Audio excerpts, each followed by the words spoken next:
আসসালামু আলাইকুম। Estimate master বিডির আরো একটি ভিডিওতে আপনাদের স্বাগত। তো আজকে আমি আপনাদের দেখাবো এরকম সাইজের একটা রুমে রং করতে কি পরিমাণ রং লাগবে। তো চলুন ভিডিওটি শুরু করি। তো রুমের সাইজটা হচ্ছে এখান থেকে এ পর্যন্ত দৈর্ঘ্য হচ্ছে 14 ফিট এবং প্রস্থ হচ্ছে 12 ফিট এবং রুমটির উচ্চতা হচ্ছে সিলিং পর্যন্ত মানে ক্লিয়ার স্পেস ছাদ বাদে 9.5 ফিট এবং দরজা যে রয়েছে দরজার সাইজটা হচ্ছে 7 ফিট উচ্চতা এবং 3 ফিট প্রস্থ, 3.5 ফিট প্রস্থ এবং উইন্ডো সাইজটা হচ্ছে এদিকে হচ্ছে দৈর্ঘ্য হচ্ছে 5 ফিট এবং উচ্চতা হচ্ছে 4.5 ফিট। তো চলুন এরকম সাইজের একটা রুমে সিলিং সহ রং করতে কি পরিমাণ রং লাগবে সেটা আজকে আপনাদের বের করে দেখিয়ে দিই। তো এখানে দেখেন আমি একটি প্রশ্ন লিখে দিয়েছি। চিত্রে প্রদর্শিত রুমটিতে ডিস্টেম্বার, ওয়াল পুটিং, সিলার, প্রাইমার, চুনকাম, ওয়েদার কোট, স্নুসেম ও প্লাস্টিক ইমালশন পেইন্টের পরিমাপ হিসাব কর অথবা রুমটিতে রং করতে কি পরিমাণ রং লাগবে তা বের করো। অনেকে আছে রং বলতে বোঝে যে শুধু রং, এখানে ডিস্টেম্বার কিন্তু একটা রং, ওয়াল পুটিংও রং, রং করার ক্ষেত্রে ওয়াল পুটিং দিতে হয়। সিলার, প্রাইমার, চুনকাম, ওয়েদার কোট এগুলো সব কিন্তু এক প্রকার রং। তো এগুলো সবগুলা কিভাবে বের করবে সেটাই আজকে আমি আপনাদের দেখাবো। সমাধান, আমরা জানি রঙের পরিমাণ বের করতে গেলে ক্ষেত্রফল দরকার হয়। তো আমরা জানি ওয়ালের ক্ষেত্রফল, এই ওয়ালের ক্ষেত্রফলটা আগে বের করবো। চারিদিকে যে ওয়ালটা রয়েছে, এই যে একটা ওয়াল, এই যে পাশেও একটা ওয়াল রয়েছে এবং ও অপোজিটেও একটা ওয়াল রয়েছে, এই অপোজিটেও একটা ওয়াল রয়েছে। তো এই ওয়ালের ক্ষেত্রফলটা আগে বের করবো। তো ওয়ালের ক্ষেত্রফল আমরা জানি দৈর্ঘ্য গুণন উচ্চতা। তাহলে ওয়ালের দৈর্ঘ্যটা আগে বের করবো। 14 ফিট যোগ 12 ফিট, এখান থেকে এই পর্যন্ত 14 ফিট, আবার এখান থেকে এই পর্যন্ত 12 ফিট, আবার এই পিছনে এখান থেকে এই পর্যন্ত 14 ফিট এবং এর অপোজিটে আরেকটা দেয়াল আছে সেটা হচ্ছে 12 ফিট। তো সেটা লিখেছি। তো এতটুকু ক্যালকুলেশন করলে আসে 52 ফিট, উচ্চতা হচ্ছে 9.5 ফিট। তো সেটা লিখে দিয়েছি। এখন ফর্মুলা অনুযায়ী 52 ফিট গুণন 9.5 ফিট। তো এতটুকু ক্যালকুলেশন করলে আসে 494 বর্গ ফুট। এখন সিলিং এর ক্ষেত্রফল, এই আমরা তো দেয়ালটা বের করে ফেলেছি, সিলিং এরটা বের করতে হবে না, এই সিলিং এরটা। তো এই সিলিং এর ক্ষেত্রফলটা এখন বের করব। সিলিং এর ক্ষেত্রফল হচ্ছে দৈর্ঘ্য গুণন প্রস্থ একই। সিলিং এর ক্ষেত্রফল হবে, দেখেন এদিকে হচ্ছে 14 ফিট, এদিকে 14 ফিট মানে এদিকে 14 ফিট এবং এদিকে হচ্ছে 12 ফিট। তো দেখেন এই যে আমি লিখে দিয়েছি, দৈর্ঘ্য হচ্ছে 14 ফিট, প্রস্থ হচ্ছে 12 ফিট। তো ক্ষেত্রফল দৈর্ঘ্য গুণন প্রস্থ 14 ফিট গুণন 12 ফিট। এতটুকু ক্যালকুলেশন করলে আসে 168 বর্গ ফুট। তাহলে মোট ক্ষেত্রফল হচ্ছে 494 যোগ 168। তো এতটুকু ক্যালকুলেশন করলে আসে 662 বর্গ ফুট। তো এতটুকু হচ্ছে রুম এবং সিলিং এর ক্ষেত্রফল। এবং এখন দেখেন এই পাশে আরেকটু বের করতে হবে আপনাদের। ভীম, কলাম, কার্নিশ ইত্যাদির জন্য 5% অপচয় ধরলে ক্ষেত্রফল। কেন এটা ধরা হয়? অনেক সময় দেখবেন রুমের ভিতরে কার্নিশ থাকে, তারপর হচ্ছে ভীম থাকে, তারপর হচ্ছে অনেকে কারুকার্য থাকে। তো সেজন্য কিন্তু রংটা বেশি লাগে। তো সেগুলো আপনাদের কিন্তু আলাদাভাবে 5% অপচয় ধরে নিতে হবে, নয়তো কিন্তু রং কম পড়ে যাবে। তো তাহলে দেখেন 5% যেহেতু ধরেছি, সমান সমান এই যে 5% ধরলে সমান সমান এখানে পেয়েছি সিলিং, প্লাস্টার, সিলিং এবং দেয়ালের পেয়েছি 662 বর্গ ফুট। তো এটার যেহেতু 5% ধরছি, তাহলে গুণন 5/100। তো এতটুকু ক্যালকুলেশন করলে আসে 33 স্কোয়ার ফিট। তো সর্বমোট ক্ষেত্রফল হবে 662 যোগ হচ্ছে 33।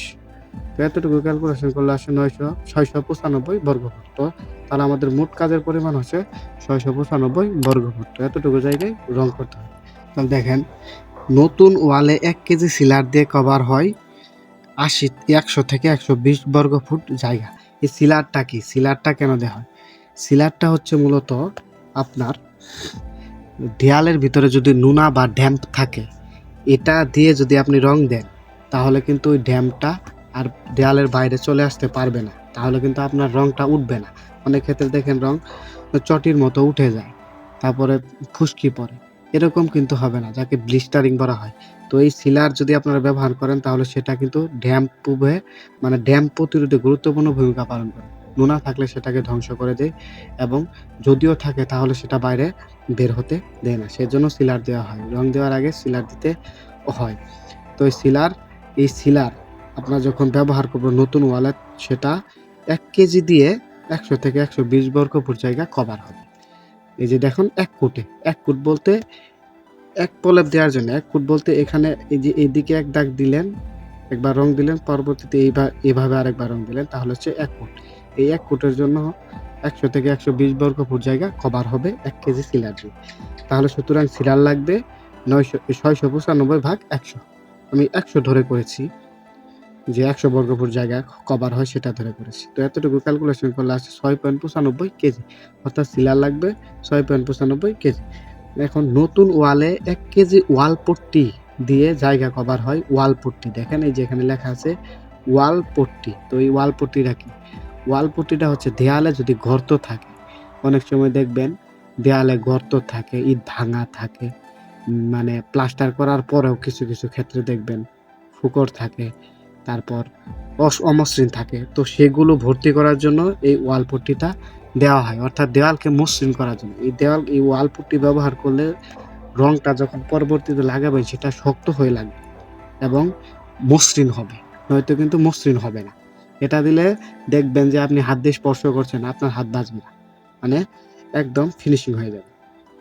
তো এই ওয়াল পট্টি 1 কেজি ওয়াল পট্টিতে জায়গা কভার করা যায় 20 থেকে 25 স্কোয়ার ফিট। মানে যদি আপনার ধরেন যে আমি সম্পূর্ণ দেয়ালেই দিব, সম্পূর্ণ দেয়ালের মান নষ্ট, তাহলে সম্পূর্ণ দেয়াল মসৃণ করার জন্য আপনার লাগবে 1 কেজি দিয়ে কভার হবে 20 থেকে 25 বর্গফুট জায়গা। 1 ফুট 1 ফুট যদি দেন আপনি 20 থেকে 25 বর্গফুট জায়গা কভার করতে পারবেন। তাহলে সুতরাং ওয়াল পট্টি লাগবে 695 ভাগ 20। তো এতটুকু ক্যালকুলেশন করলে আসে 34.75 কেজি। তাহলে ওয়াল পট্টি লাগবে 34.75 কেজি। তারপর দেখেন নতুন ওয়ালে 1 কেজি প্রাইমার কোট দিয়ে জায়গা কভার হয় 80 থেকে 100 স্কোয়ার ফিট। এখন আপনার প্রশ্ন হতে পারে প্রাইমারটা কি? প্রাইমার কোটটা কেন দেন? এই প্রাইমার কোটটা এই জন্যই দেওয়া হয়, এই প্রাইমার কোটটা যদি আপনি দেয়ালে ব্যবহার করেন তাহলে রঙের পূর্বে এই প্রাইমার কোটটা আপনি যদি ব্যবহার করেন তাহলে এটা দেয়াল এবং ওই রঙের সাথে এরকমভাবে বন্ধন তৈরি করে যা সহজে ওঠে না। কোনো কিছু যদি ঘষাও খায় দেখবেন এটা সহজে উঠবে না। অর্থাৎ এটা মূল রং লাগানোর আগে এই প্রাইমার কোটটা দিতে হয়। এটা এক প্রকার সাদা তরলের মতো হয়ে থাকে। এই ওয়াল পট্টিটাও কিন্তু সাদা, সিলারটাও এক প্রকার সাদা তরলই, চুনের মতো। তো এটা দিলে কিন্তু ওই রংটার মূল রঙের সাথে এরকমভাবে আঠালোভাবে লাগে যা সহজে ওঠে না। তো এটা যদি আপনি ব্যবহার করেন তাহলে 1 কেজি দিয়ে জায়গা কভার হবে 80 থেকে 100 স্কোয়ার ফুট 1 ফুটে। তাহলে সুতরাং প্রাইমার কোট লাগবে 695 ভাগ আমি 80 ধরছি, 80 ধরি 1 কেজি দিয়ে 80 স্কোয়ার ফুট জায়গা কভার হয়। তো এতটুকু ক্যালকুলেশন করলে আসে 8 তারপরে নতুন ওয়ালে 1 লিটার পেইন্ট দিয়ে জায়গা কভার হয় 80 থেকে 100 স্কোয়ার ফুট 1 ফুট। তো এই যে দেখেন এখানে লেখা আছে 1 লিটার পেইন্ট। এই পেইন্টটা কি? পেইন্টটা হচ্ছে রং কিন্তু আমি এখানে লিখে দিয়েছি, দেখেন নিচে চুনকাম। এটাও আপনি যদি ব্যবহার করেন এটাও রং। ডিস্টেম্বারও একটা রং। ওয়েদার কোট রং। এই ওয়েদার কোটটা দেয়ালের বাইরে দেয়া হয় আর্দ্রতা প্রতিরোধের জন্য, আবহাওয়া বিরূপ প্রভাব থেকে দেয়ালকে রক্ষা করার জন্য। এবং প্লাস্টিক ইমালশন পেইন্ট এটা হচ্ছে রুমের ভেতরের জন্য পারফেক্ট একটা রং। বিভিন্ন কালারের পাওয়া যায়। অনেকে ডিস্টেম্বার দিলে হয় কি খরচ অনেক কমে যায়।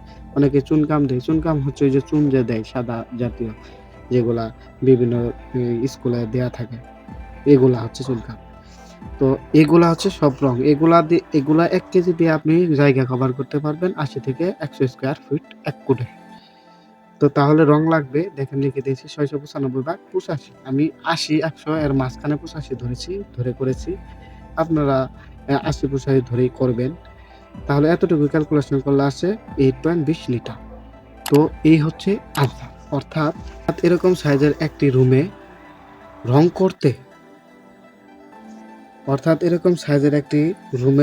রং করতে কোনটা কত কেজি লাগবে আমি কিন্তু তাই স্পষ্টভাবে দেখিয়ে দিচ্ছি। অর্থাৎ এরকম সাইজের একটি রুমে রং করতে সিলার লাগবে এরকম সাইজের একটা সিলার লাগবে 6.95 কেজি, ওয়াল পট্টি লাগবে 34.75 কেজি, প্রাইমার কোট লাগবে 8.69 কেজি এবং মূল রং লাগবে 8.20 লিটার।